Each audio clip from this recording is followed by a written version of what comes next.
Vous écoutez WBCQ, diffusant la radio World's Last Chance depuis Monticello, Maine, USA.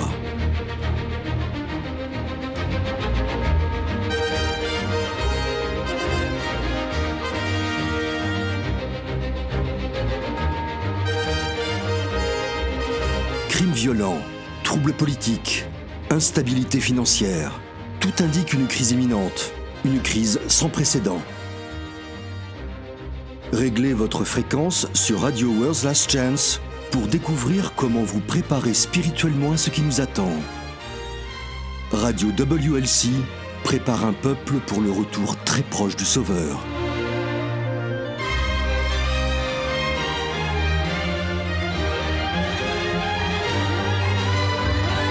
Bonjour, bienvenue sur Radio World's Last Chance. Je suis votre animateur, Denis Lefort, et Jean-Olivier se joint à moi. Bonjour, merci d'être à l'écoute, amis auditeurs. Je suis très heureux du programme que nous avons prévu pour vous aujourd'hui. Je le suis aussi. Si vous nous avez déjà écoutés, chers auditeurs, vous savez que nous commençons toujours par un rapide mot d'explication pour ceux qui nous rejoindraient pour la première fois. À WLC, nous prenons au sens littéral le commandement de la Bible d'invoquer le nom du Seigneur. Le mot « Seigneur » n'existe pas dans l'hébreu original. La Bible utilise le nom personnel du Créateur qui a été perdu dans les traductions. Il n'a pas seulement été perdu, Denis, il a été délibérément caché. Il y a une puissance dans l'invocation du nom du Père. Mais comment pouvez-vous le faire si les seuls mots que vous avez entendus au sujet du nom du Créateur sont les titres génériques de Seigneur ou Dieu ? On ne peut pas le faire sans son véritable nom. Le nom réel du Créateur est Yahweh, ou Yah en forme courte. Voilà le nom que nous devons invoquer. Le nom du Fils est similaire, c'est Yahushua, qui signifie Yahweh sauve. Le sujet d'aujourd'hui est un sujet que nous avons abordé très légèrement dans les émissions précédentes, mais aujourd'hui, nous allons consacrer toute une émission à la révélation de cette promesse qui est cachée dans le nom divin. Je vais vous dire, découvrir cette promesse a révolutionné ma démarche spirituelle.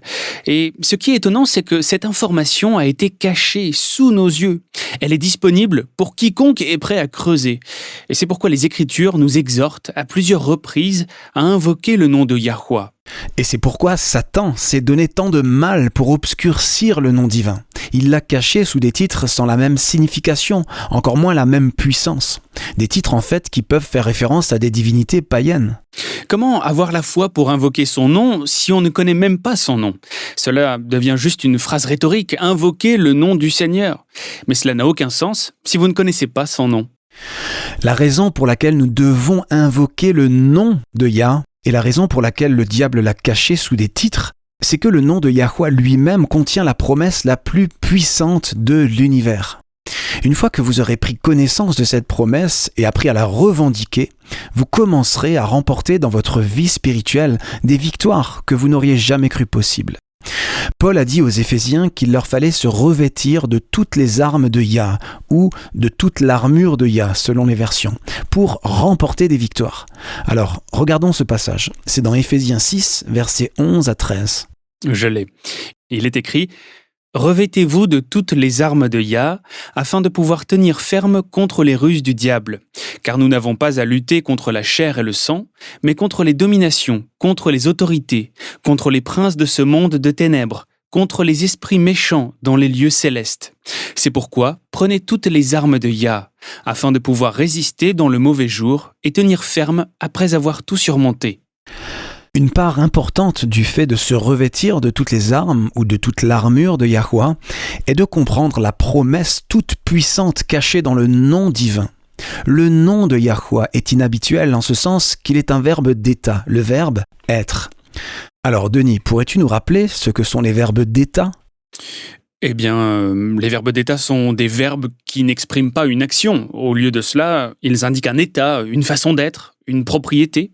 Par exemple ? Eh bien, d'un côté, on a les verbes d'action, nager, conduire, parler, boire, etc. D'un autre côté, les verbes d'état décrivent si quelqu'un est heureux, triste, fort, faible, malade, bien portant, sain, méchant, etc. Comme consister, demeurer, devenir, rester, s'appeler, se trouver, paraître. Le verbe être, qui est la base du nom de Yah, est le verbe d'état par excellence. Est, suis, était, sera, soit, étant, toutes ces formes s'appliquent à Yah. Utiliser un verbe comme nom semble étrange à nos oreilles. Personne n'appelle son petit garçon « soit » ou sa petite fille « sera ». Mais c'est parfait pour Yahweh. Le fait que son nom soit un verbe d'état communique en fait un message important. Il est le seul qui est, qui était et qui sera. Il est auto-existant, ce qui signifie qu'il n'a pas reçu la vie d'une autre source. Il est lui-même la source de toute vie, y compris la sienne. Il est logique que la seule façon d'exprimer les qualités d'un être infini soit d'utiliser un verbe d'état, le verbe être, pour son nom. Il est, il était et il sera à tout jamais. Nous découvrons le nom de Yahweh dans Exode 3. Lisons-le, c'est un passage vraiment intéressant. Le nom personnel du Créateur n'est pas donné dans Genèse 1. Au commencement, Dieu créa les cieux et la terre. Oui, Dieu n'est pas un substitut du nom divin à cet endroit. C'est plutôt l'équivalent français d'un des nombreux titres hébreux, El, Eloah et Elohim, qui sont utilisés à maintes reprises dans l'Ancien Testament pour faire référence au Père. Elohim est le terme utilisé tout au long de Genèse 1. Au commencement, Elohim créa les cieux et la terre.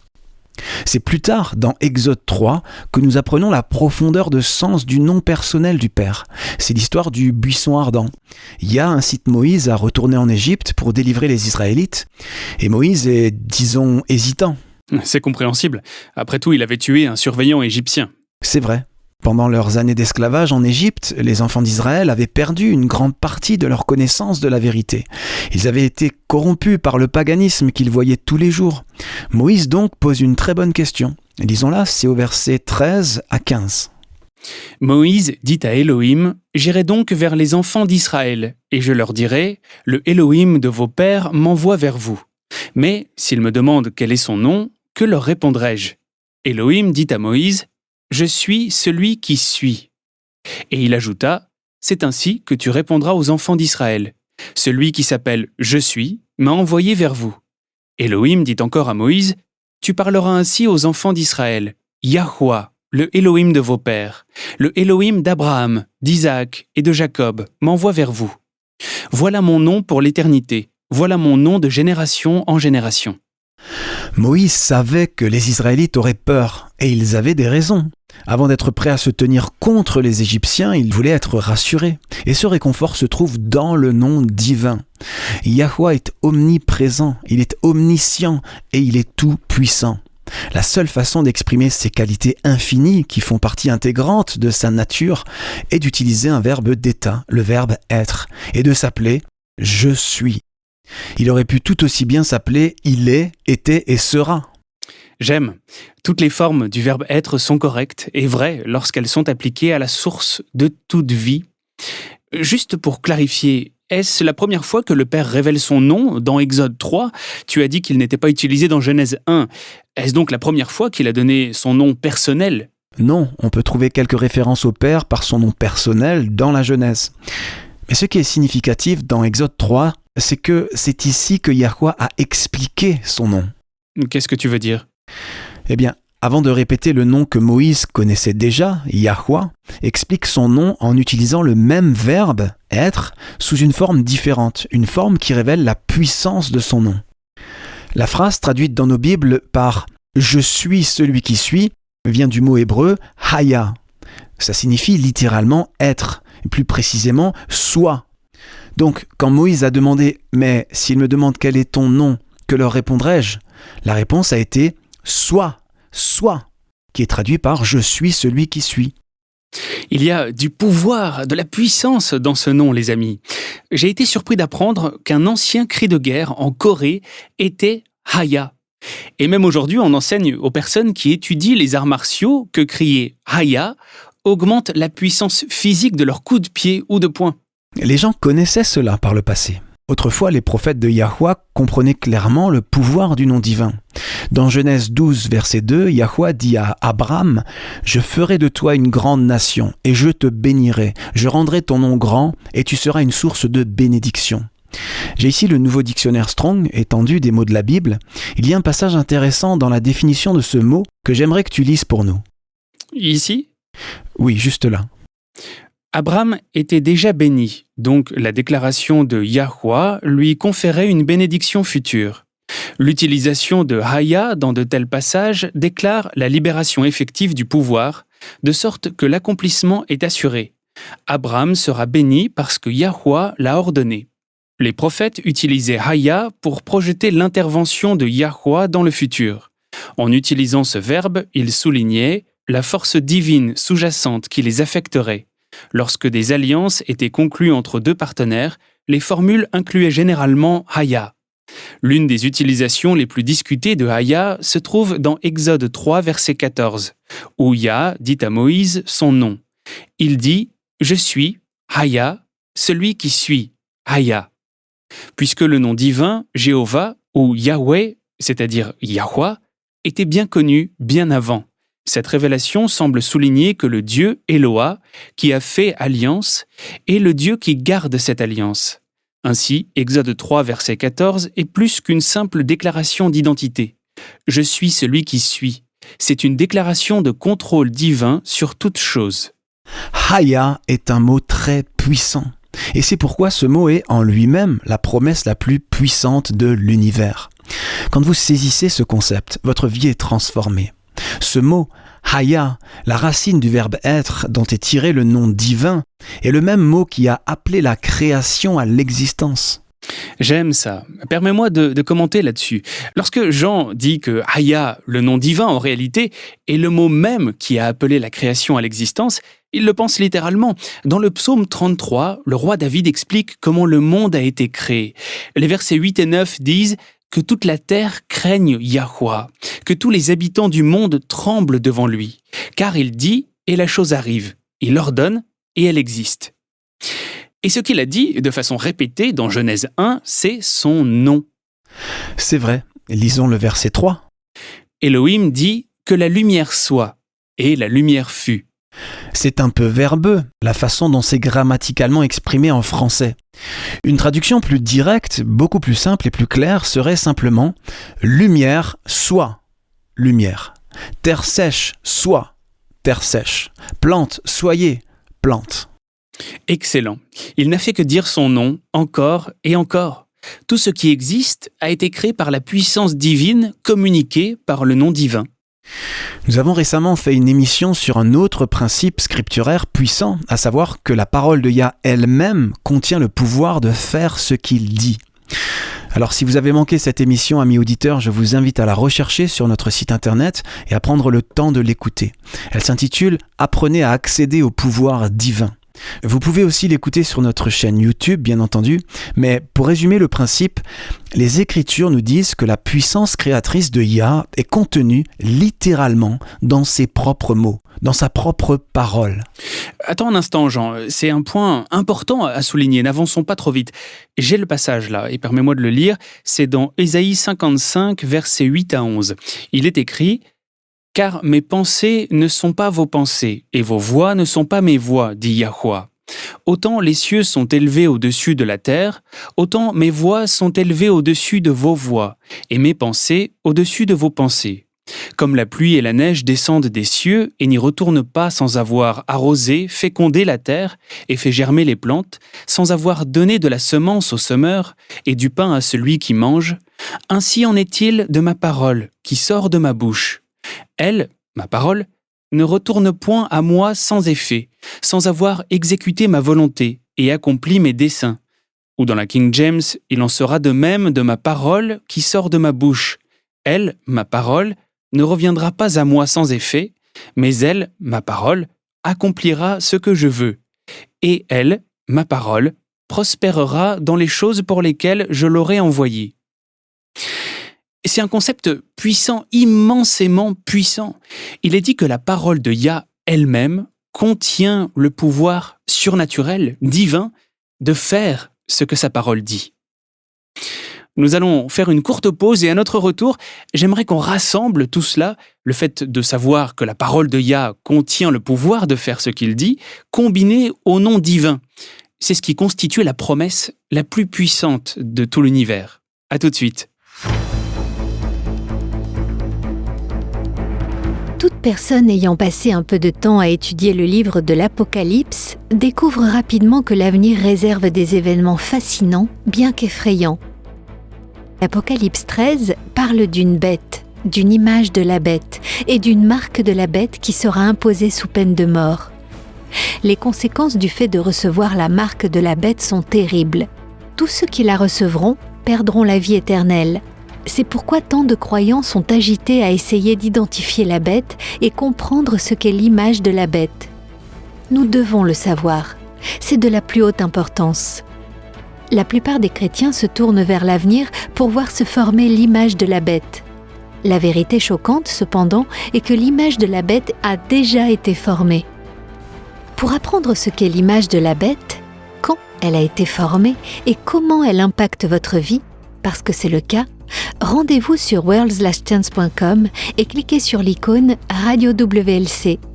Recherchez l'épisode intitulé « Attendez-vous à l'inattendu ». L'image de la bête est déjà là. C'est de la plus haute importance, car vous n'êtes pas conscient de ce qui pourra vous faire du mal.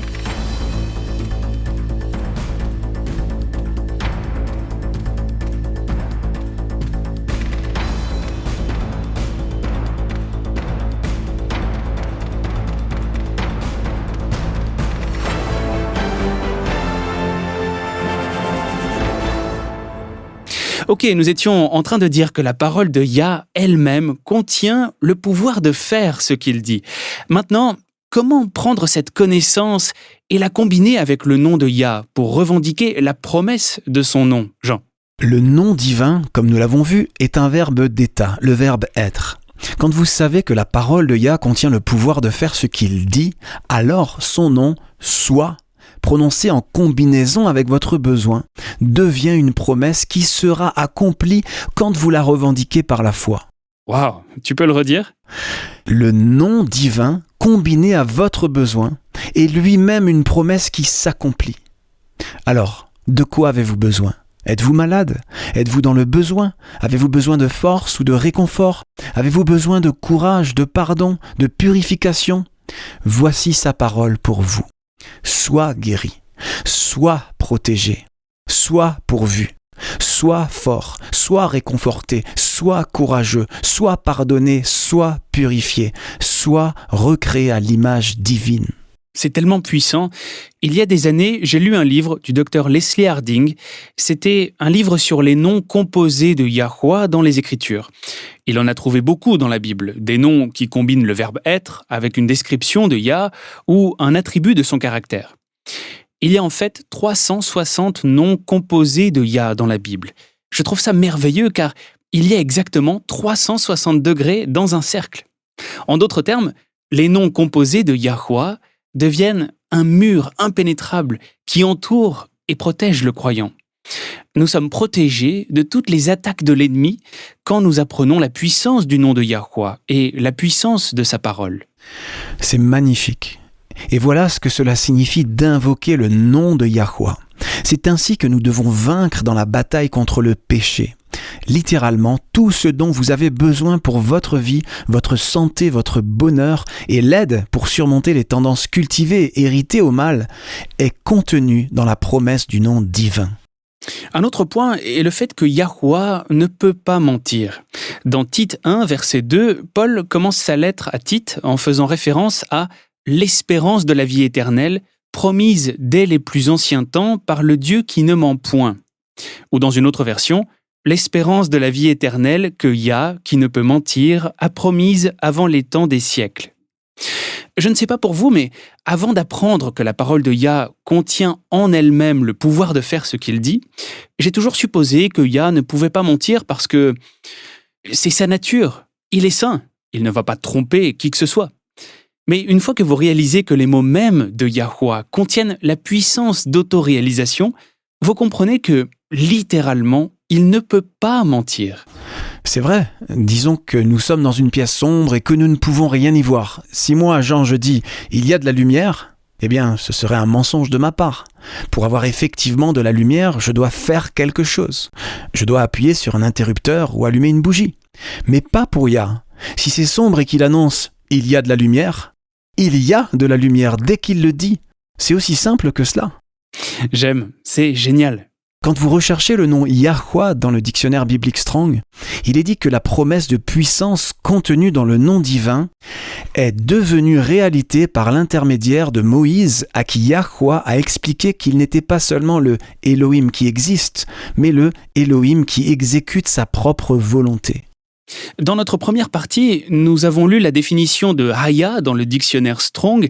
Il y a une phrase de cette citation qui est si claire que je voudrais juste la relire. Il est dit, je cite une nouvelle fois, « L'utilisation de Haya dans de tels passages déclare la libération effective du pouvoir, de sorte que l'accomplissement est assuré. » C'est merveilleux. Nous devons commencer à faire de l'invocation du nom de Yahweh une partie intégrante de notre vie quotidienne. Il le veut. C'est pourquoi l'Écriture ne cesse de nous dire d'invoquer son nom. Il sait que c'est là que réside le pouvoir divin, sa toute-puissance. Et non seulement cela, mais il promet aussi de répondre lorsque nous l'invoquons.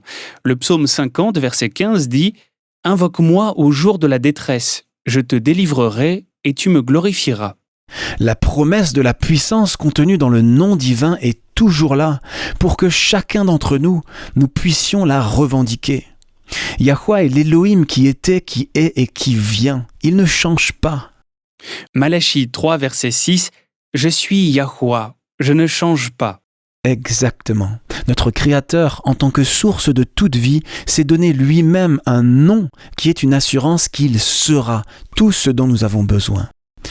Le psaume 33, verset 6 nous dit « Les cieux ont été faits par la parole de Yahweh, et toute leur armée par le souffle de sa bouche. » C'est aussi ce dont parle Ésaïe 55, lorsqu'il dit que les paroles mêmes de Yahweh ont un pouvoir d'autoréalisation. Il est important de comprendre cela, les amis, car si cette immense puissance est à la disposition de tous, c'est-à-dire que n'importe qui peut invoquer le nom de Yahweh, nous devons aussi faire preuve de foi. Oui. Hébreux 11, verset 6 s'applique ici. Il dit « Sans la foi, il est impossible de lui être agréable, car il faut que celui qui s'approche de Yah croit que Yah existe, et qu'il est le rémunérateur de ceux qui le cherchent. » La foi, c'est simplement prendre Yahweh au mot, le croire sur parole, parce qu'il l'a dit. C'est l'accord de notre esprit que ce qu'il a dit est vrai simplement à cause de qui il est. C'est tout. Vous n'avez pas besoin d'autres preuves. Et c'est le seul qui peut obtenir de nous cette confiance absolue. Et ce ne sont pas des sentiments, les amis. Je pense que beaucoup de gens trébuchent sur cela. Non, la foi n'est pas un sentiment. La foi est simplement l'acceptation de notre esprit que ce que Yahweh a promis, il le fera. À cause de la puissance qu'il a à son commandement, sans avoir besoin de voir ou de ressentir une preuve supplémentaire qu'il tiendra sa promesse. Vous le croyez parce que vous lui faites totale confiance, et vous lui faites totale confiance parce que vous le connaissez. Exactement. C'est comme avec les enfants. Un enfant qui a été élevé dans un environnement sûr, où ses parents répondent toujours de façon satisfaisante à ses besoins, aura une confiance totale et absolue que maman ou papa lui donnera un verre d'eau quand il le demandera. Quand ce parent aimant lui dit quelque chose, l'enfant le croit parce qu'il a confiance en lui. Il lui fait confiance parce qu'il sait qui il est. C'est son parent. Il a le pouvoir et l'autorité de lui donner ce dont il a besoin. Et l'enfant lui fait confiance parce que les actions passées du parent aimant ont prouvé qu'il l'aidera toujours quand il le demandera. C'est une très belle analogie de la façon dont nous devons faire confiance à notre Père céleste. C'est une triste mais vraie réalité que les enfants ont tendance à avoir plus confiance dans la parole de leurs parents terrestres que les adultes ne l'ont dans la parole de leur Père céleste. Je pense que c'est ce que Yahushua voulait dire quand il a déclaré « Si vous ne vous convertissez et si vous ne devenez comme les petits-enfants, vous n'entrerez pas dans le royaume des cieux. » Un enfant qui a du mal à porter quelque chose de trop lourd pour lui, par exemple, demande de l'aide à son père, en ayant parfaitement confiance que lui, dans sa force supérieure, l'aidera à le soulever et à le porter. Très bien. C'est ce que les difficultés de la vie quotidienne sont censées représenter pour nous. Elles doivent nous amener à demander de l'aide à notre Père céleste. C'est ce qui développe la confiance en Yah, qu'il tiendra toujours ses promesses.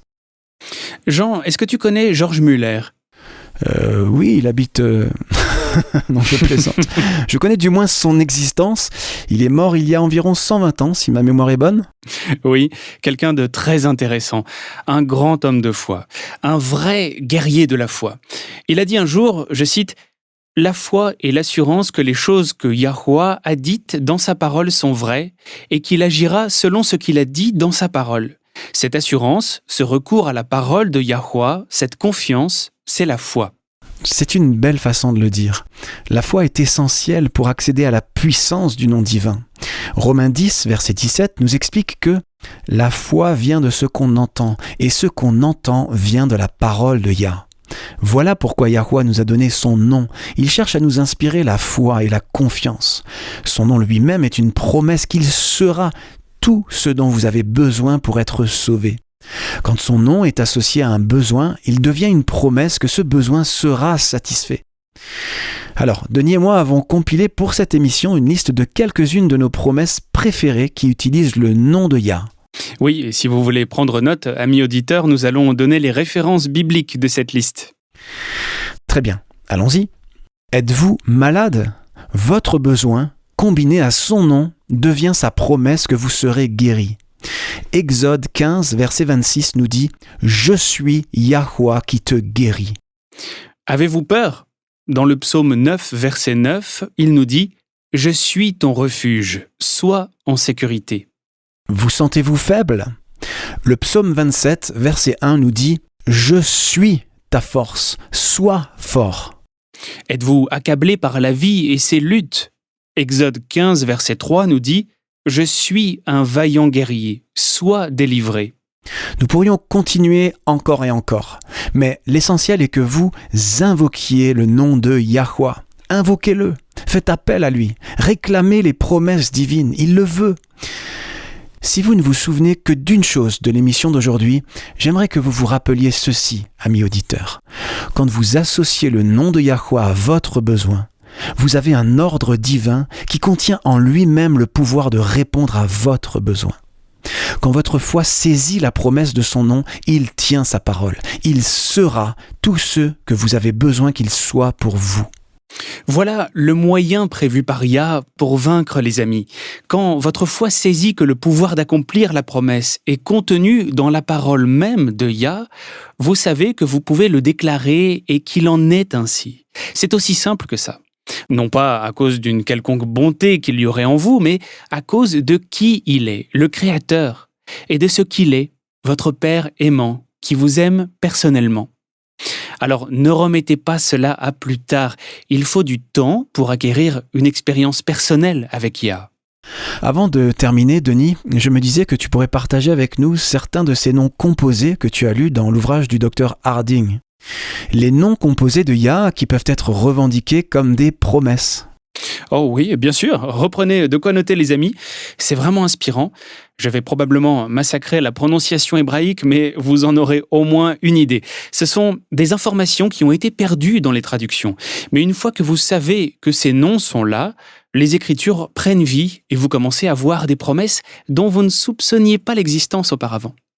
Ok. Psaume 27, verset 1. Yah Maon, je suis ta force. Psaume 18, verset 18. Yah Lemishka, je suis ton soutien. Psaume 3, verset 3. Yah Magen, je suis ton bouclier. Exode 15, verset 26. Yah Ropheka, je suis ton guérisseur. Psaume 18, verset 3. Yah Sali, je suis ton rocher. Juge 6, verset 24. Yah Shalom, je suis ta paix. Nombre 35, verset 34. Yah Shoken, je suis celui qui habite avec toi. Ézéchiel 48, verset 35. Yah Shama, je suis là. Psaume 121, verset 5. Yah Shibreka, je suis ton gardien. Deutéronome 16, verset 1. Yah Eloheka, je suis ton puissant gardien de l'alliance. Je pourrais continuer encore et encore, il y en a littéralement des centaines d'autres, mais vous avez compris l'idée. Ces déclarations revendiquées par la foi deviennent vos promesses autoréalisatrices. Je voudrais ajouter très rapidement une mise en garde. Yahuwah n'est pas, si je puis dire, une machine à sous divine et magique. Dites les bons mots et obtenez ce que vous voulez. Ces promesses sont toujours conditionnelles. Et la condition, bien sûr, est l'obéissance. Mais ne laissez pas la peur vous retenir, nous faisons tous des erreurs. C'est pourquoi il nous a donné son nom. Il veut que nous l'utilisions. Très bien, terminons par ce que Yahushua a déclaré dans Jean 16, verset 24. C'est l'une des dernières choses qu'il a dites avant sa trahison et sa crucifixion. Mais en tant que représentant du Père, c'est le message que Yah nous adresse encore aujourd'hui. Tu y es, Denis ? Lisons-le. Jusqu'à présent, vous n'avez rien demandé en mon nom.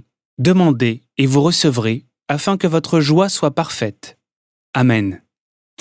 Restez à l'écoute les amis, dans un instant, c'est notre courrier des auditeurs.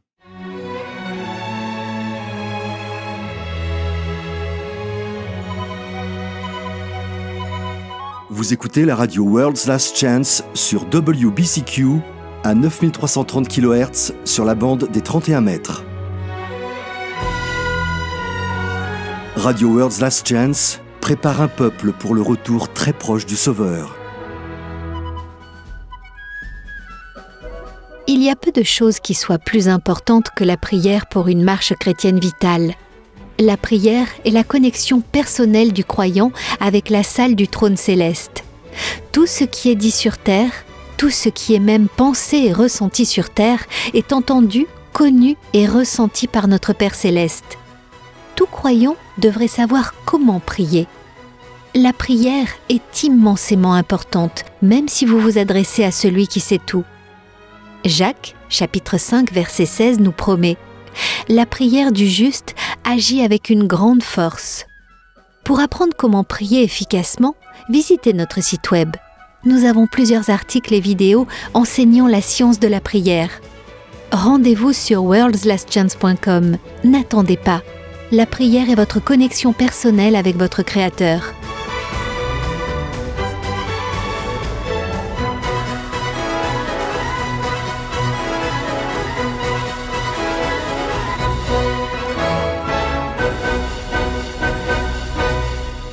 Et pour notre courrier des auditeurs, je crois que nous avons notre première question du Gabon. Ah oui, Afrique centrale. Exact. Je me souviens avoir lu que 80% de la population de gorilles d'Afrique vit au Gabon. J'ai vu des photos du pays, c'est magnifique. Bref, notre question est de Gisèle et Pierre-André qui nous écrivent « Nous avons une question au sujet du mensonge. Cela peut paraître étrange comme question, mais le mensonge est-il un péché ? Si ce n'est pas automatiquement un péché, dans quelles circonstances cela devient-il un péché ? » C'est une question intéressante et une question qui ne m'a jamais été posée auparavant. Ce couple connaît manifestement très bien les histoires bibliques, car il est vrai qu'il y a un cas ou deux dans les Écritures où une personne semble avoir menti et a été bénie pour cela. Oui, je me souviens d'un pasteur qui a essayé de dire que c'était mal, mais puisque ça venait d'une bonne intention, Yah l'a donc laissé passer parce que la personne n'avait pas de meilleure solution. Tu n'es pas d'accord avec ça ? Pas vraiment. Je pense qu'il y a certains cas particuliers où nous sommes censés ne pas dire la vérité à certaines personnes. En même temps, l'Écriture est claire, il y a le mensonge qui n'est jamais acceptable. Mais n'allons pas trop vite. Allons dans Genèse 3 et lisons les 5 premiers versets. Très bien. Le serpent était le plus rusé de tous les animaux des champs que Yahweh Elohim avait fait. Il dit à la femme, « Elohim a-t-il réellement dit, « Vous ne mangerez pas de tous les arbres du jardin ?» La femme répondit au serpent, « Nous mangeons du fruit des arbres du jardin. » Mais quant au fruit de l'arbre qui est au milieu du jardin, Elohim a dit, « Vous n'en mangerez point et vous n'y toucherez point, de peur que vous ne mouriez. » Alors le serpent dit à la femme, « Vous ne mourrez point. » Mais Elohim sait que, le jour où vous en mangerez, vos yeux s'ouvriront, et que vous serez comme des dieux, connaissant le bien et le mal. Ici, nous avons le premier mensonge. C'est ce qui a introduit le péché dans notre monde. C'est aussi là que nous rencontrons pour la première fois la plus grande arme de Satan, qui est la demi-vérité. Satan savait qu'Adam et Ève n'allaient pas mourir à la seconde même où ils toucheraient le fruit. Il savait que la mort viendrait progressivement. Et en faisant en sorte qu'Ève touche le fruit et vive quand même, il a fait croire à Adam et Ève cette demi-vérité. Ils ne sont pas morts ce jour-là, mais ils sont morts quand même. C'est vrai. Et il a trompé toute la race humaine avec des demi-vérités depuis le Jardin d'Éden. Donc, si une personne peut effectivement être bénie pour avoir menti, il est évident que tous les mensonges ne sont pas mauvais. Dans quelles circonstances le mensonge serait-il acceptable ? Pour préserver une vie innocente. Allons dans Exode 1. C'est cette histoire de Pharaon qui s'inquiète de la taille du peuple des enfants d'Israël et qui décide de commettre un génocide sélectif. Lisons les versets 15 et 16. Le roi d'Égypte parla aussi aux sages-femmes des Hébreux, nommées l'une Shifra et l'autre Pua. Il leur dit « Quand vous accoucherez les femmes des Hébreux et que vous les verrez sur les sièges, si c'est un garçon, faites-le mourir.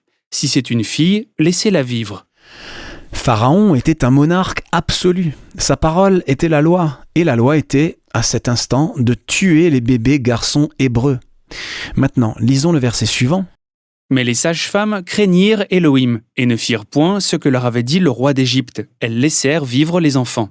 Dire que les femmes ont laissé vivre les bébés garçons est une traduction plutôt faible. Ce que le mot original communique en fait est que les sages-femmes ont fait tout ce qui était en leur pouvoir pour s'assurer que les garçons survivraient. Si un bébé avait du mal à respirer, par exemple, elles faisaient des compressions thoraciques. Elles faisaient tout ce qu'il fallait pour garder l'enfant en vie. Ça a demandé beaucoup de courage. Exactement. Et elles n'ont pas pu garder le secret très longtemps. Lisons les versets 18 et 19. Le roi d'Égypte appela les sages-femmes et leur dit « Pourquoi avez-vous agi ainsi et avez-vous laissé vivre les enfants ?» Les sages-femmes répondirent à Pharaon « C'est que les femmes des Hébreux ne sont pas comme les Égyptiennes. Elles sont vigoureuses et elles accouchent avant l'arrivée de la sage-femme. » En gros, c'est comme dire « Nos femmes hébraïques sont plus fortes que vos chétives égyptiennes et elles ont déjà accouché avant que nous n'arrivions. » C'est clairement un mensonge, puisque le verset d'avant nous dit que les sages-femmes ont activement préservé la vie des bébés. Peut-être que ce qu'elles ont dit au sujet des femmes hébraïques était vrai en tant que généralité, et que le fait d'accoucher rapidement était arrivé occasionnellement. Mais dans le fond, elles ont menti au roi, ou pour le moins esquivé sa question, pour ne pas exécuter son ordre inique. Et quelle a été la réponse de Yah ? Lisons les versets 20 et 21. Élohim fit du bien aux sages-femmes, et le peuple multiplia et devint très nombreux. Parce que les sages-femmes avaient eu la crainte de Élohim, Élohim fit prospérer leur maison. Yahweh a béni les sages-femmes. Oui, elles ont menti au roi, d'une certaine façon, ou l'ont pris à sa propre ruse. Mais la loi de Pharaon était injuste. Sa loi était en violation de la loi éternelle divine qui dit « Tu ne tueras pas ». Ou plus précisément en hébreu « Tu n'assassineras point ». Et ne vous faites pas d'illusions en pensant que la loi n'aurait pas été donnée avant le Sinaï. Oui, elle a été énoncée à ce moment-là, prononcée par la voix de Yah.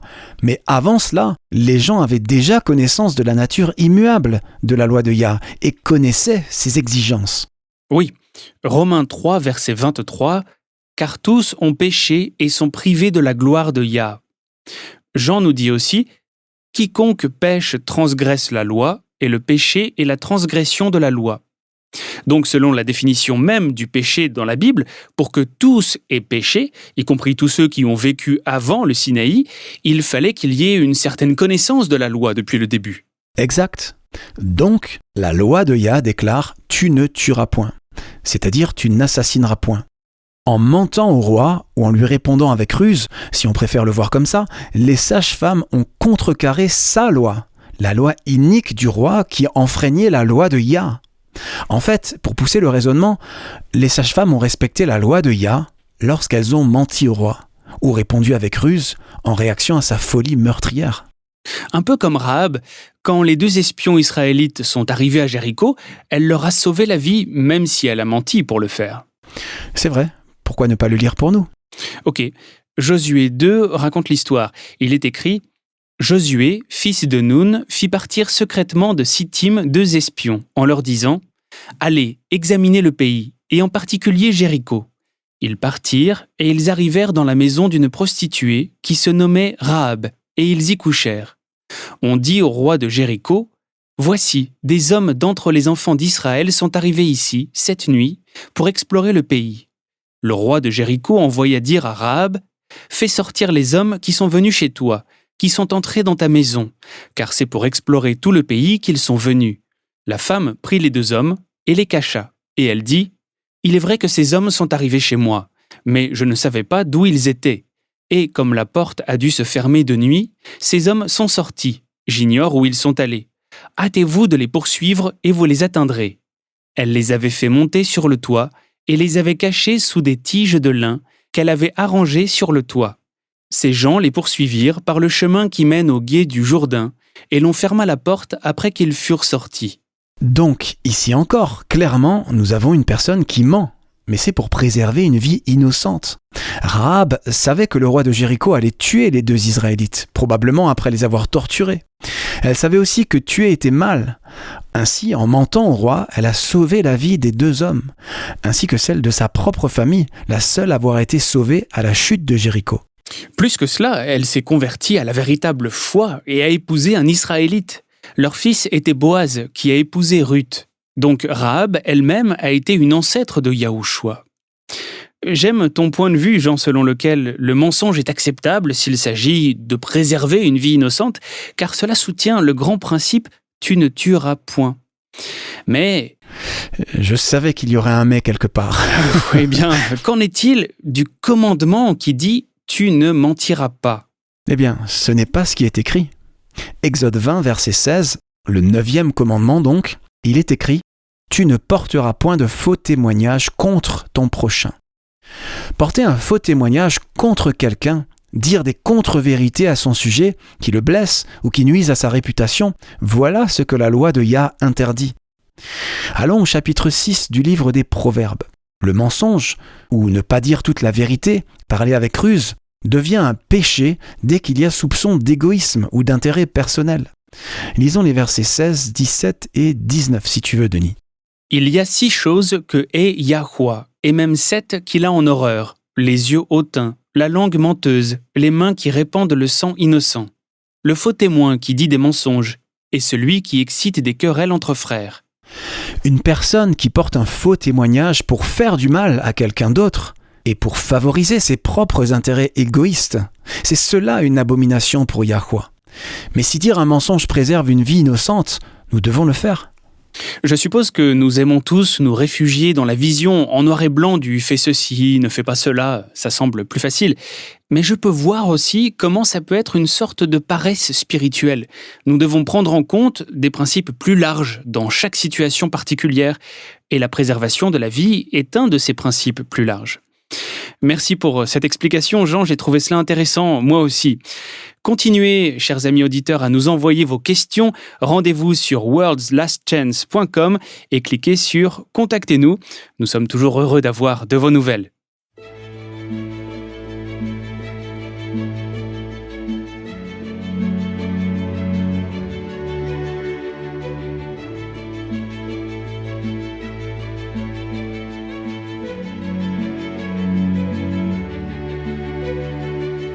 L'une des expériences les plus difficiles à vivre est de perdre un être cher dans la mort. Il n'existe tout simplement pas de mots pour décrire le sentiment de perte, de culpabilité, de douleur, de regret, de solitude. Le problème est encore aggravé par l'incertitude que beaucoup ressentent, ne sachant pas ce qui se passe après la mort. D'autres s'inquiètent du fait qu'un être cher puisse se tenir ou planer tout près, regardant tout ce qu'ils font. Yahuwah ne nous a pas laissés dans l'ignorance de ce qui se passe après la mort, et la vérité est très réconfortante. Si vous voulez savoir ce que la Bible enseigne sur la mort, regardez la vidéo « Repose en paix » sur worldslastchance.com ou recherchez-la sur YouTube. Encore une fois, c'est « Repose en paix » sur worldslastchance.com.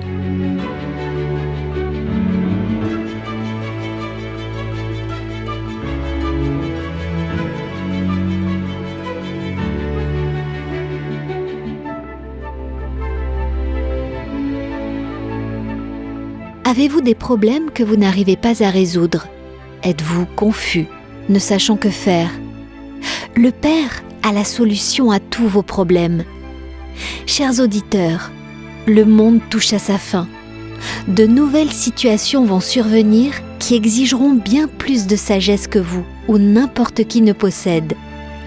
Alors, revendiquez les promesses bibliques. Les promesses sont le cadeau de Yah pour vous. Vous pouvez vous appuyer en toute sécurité sur elles, parce qu'elles sont la parole de Yah. La parole de Yah contient le pouvoir de faire ce qu'il dit. Lisez l'article intitulé « Les grandes et précieuses promesses » dès aujourd'hui sur worldslastchance.com. Soyez encouragés, sachant que le Père est au contrôle de toute situation. Recherchez l'article « Les grandes et précieuses promesses » sur worldslastchance.com.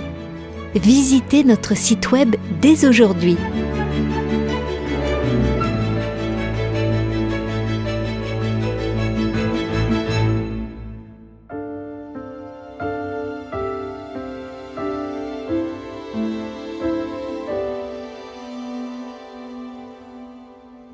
Vous écoutez Élise Blanc pour votre promesse quotidienne de la parole de Yah.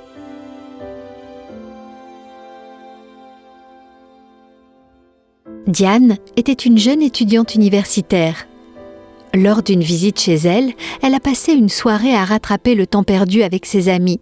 Le temps est passé rapidement, tandis que les jeunes gens riaient et partageaient des histoires de leur expérience pendant leur année universitaire.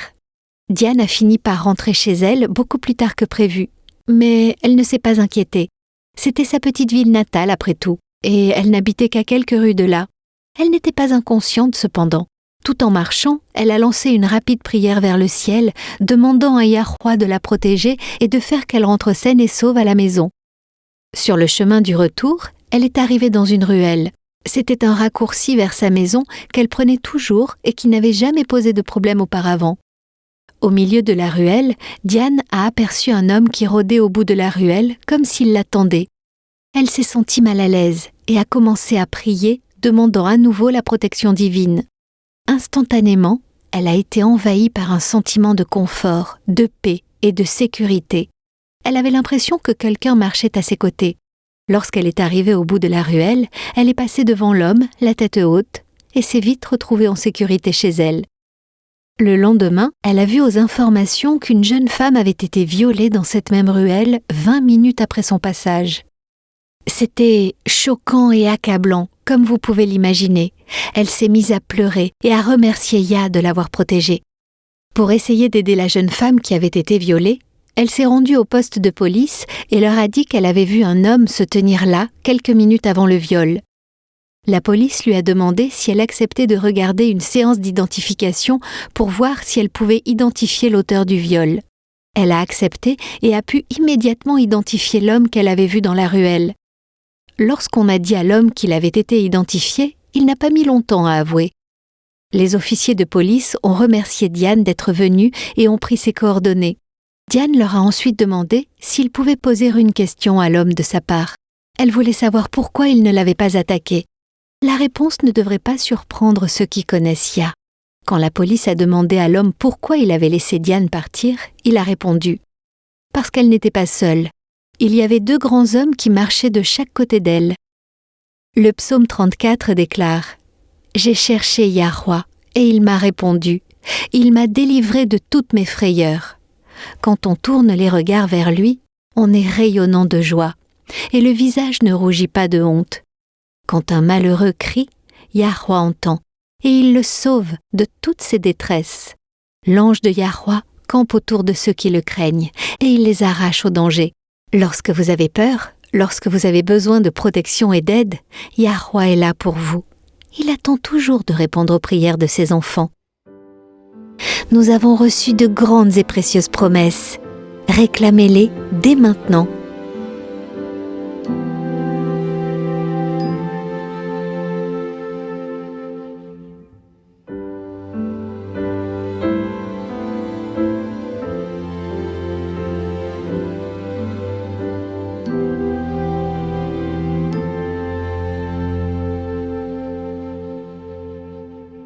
Il a été dit au prophète Daniel qu'au temps de la fin, la connaissance augmenterait.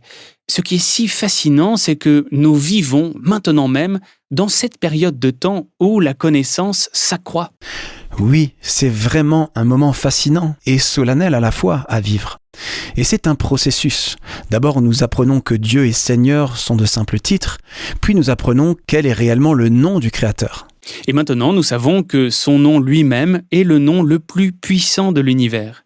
J'ai l'impression de comprendre enfin tous ces passages qui nous disent d'invoquer le nom du Seigneur. En réalité, nous devons invoquer le nom de Yahweh. Lisons le prophète Sophonie au chapitre 3, verset 9.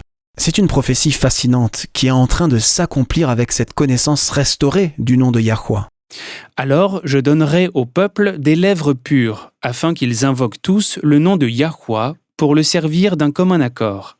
Le fait même que la connaissance soit maintenant rétablie de la promesse cachée dans le nom personnel du Père devrait nous encourager à faire face aux jours à venir. Cela nous dit qu'il n'y a absolument rien que le Père ne fera pas pour nous, absolument rien qu'il ne nous fournira pas quand il s'agit de notre bien-être physique, mental, émotionnel et plus important encore, spirituel. Dans Ésaïe 55, il a révélé que ces paroles contiennent en elles-mêmes le pouvoir de faire ce que ces mots disent. Dans Exode 3, il nous a donné son nom personnel qui, combiné à notre besoin, devient alors une promesse qui se réalise d'elle-même. C'est un concept si merveilleusement puissant et si magnifique, je ne me lasse jamais de l'entendre. Chaque jour, nous terminons par un appel à apprendre à connaître le Père par nous-mêmes. Nous parlons des trompettes de l'Apocalypse. Nous parlons de ce qui attend les fidèles quand les gouvernements du monde s'uniront bientôt pour faire appliquer de force la marque de la bête. Et la raison pour laquelle nous faisons cela est que ces événements sont à nos portes. Ils sont juste là, devant nous, et ils vont être pires que tout ce qu'aucun d'entre nous n'a jamais imaginé. La pression exercée sur les croyants de la part de la société, du gouvernement, des amis, des proches, des enfants, des parents ou même d'un conjoint non converti sera différente de toutes les situations auxquelles nous avons été confrontés jusque-là. Et il faudra avoir confiance dans le grand « Je suis », Yahweh, dans son amour et dans sa capacité à nous délivrer. Il va nous falloir faire confiance à sa parole.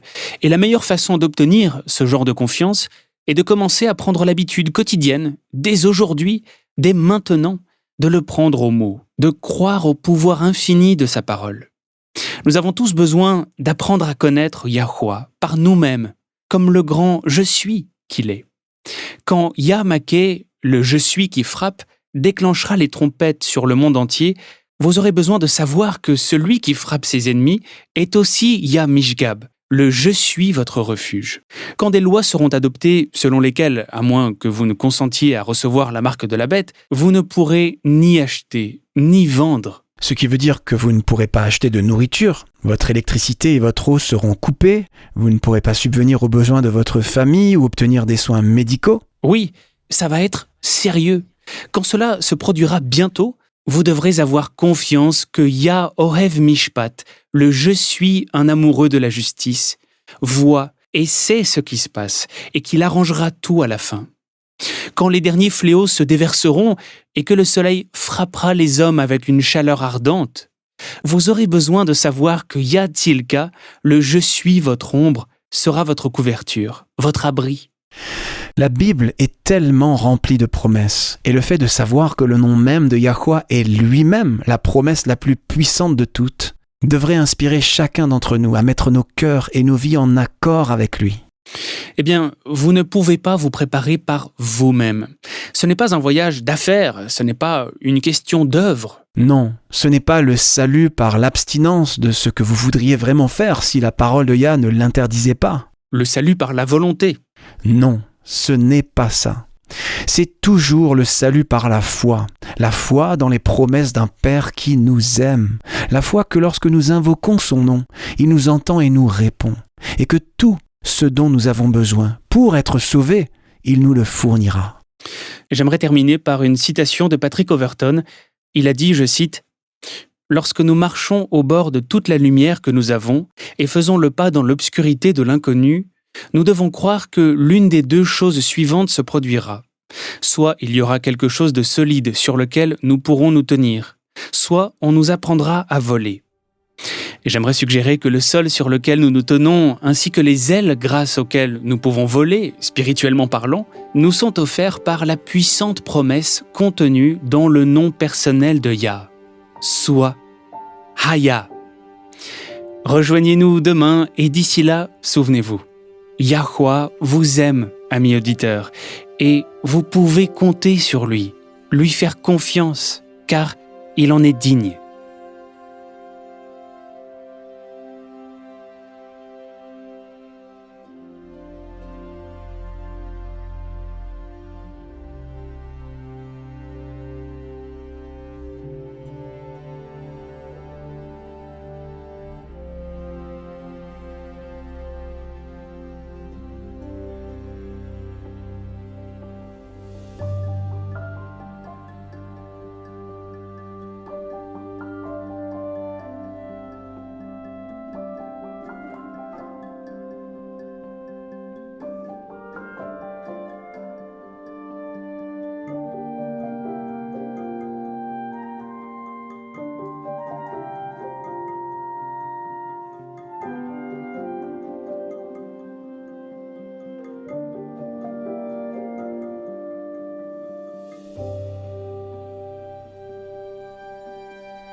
Vous étiez à l'écoute de Radio WLC.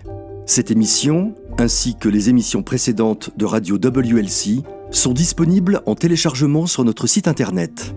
Elles sont parfaitement appropriées pour être partagées avec des amis et pour des études bibliques. Elles sont également une ressource merveilleuse pour ceux qui adorent Yahuwah, seuls, en famille ou en groupe à la maison. Si vous souhaitez écouter les émissions de Radio WLC, rendez-vous sur notre site internet à l'adresse worldslastchance.com. Cliquez sur l'icône Radio WLC en haut à droite de la page d'accueil. Cela vous permettra de télécharger les épisodes dans votre langue préférée. Vous trouverez également des articles et des vidéos disponibles en plusieurs langues. Rejoignez-nous demain pour un autre message rempli de vérité sur WBCQ à 9330 kHz sur la bande des 31 mètres. Radio World's Last Chance prépare un peuple pour le retour très proche du Sauveur.